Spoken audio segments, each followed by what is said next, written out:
சரி லட்சுமி, சரஸ்வதி, பார்வதி, ரொம்ப சந்தோஷம்.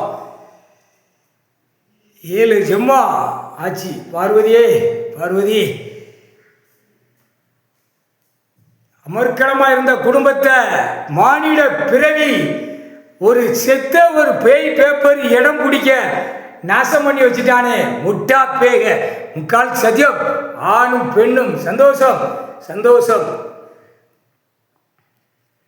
ஆடை எலுமிச்சம்பழம் கனியில் இறுக்கி மந்திரத்தால் கட்டி மாற்றிட்டார். ஒற்று மிதி, ஒரு மிதி, ஒற்று மிதி, ஒரு மிதி.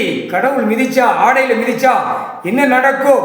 நீதிமன்ற கோர்ட்டில் வழக்கறிஞர்லேருந்து நீதிபதியிலிருந்து என்ன நடக்கும்? நீதிமான் போட்ட கணக்கு தப்பாது தப்பாது. நீதிமானே, நீதிமானே, நீதிமானே, நீதி தவறி தப்பா நடத்தி நாசம் பண்ணி இருக்கின்றது. தண்டனை வாங்காம பூரா ஓடிக்கொண்டே இருக்கான். ஆணும் பெண்ணும் முக்கால்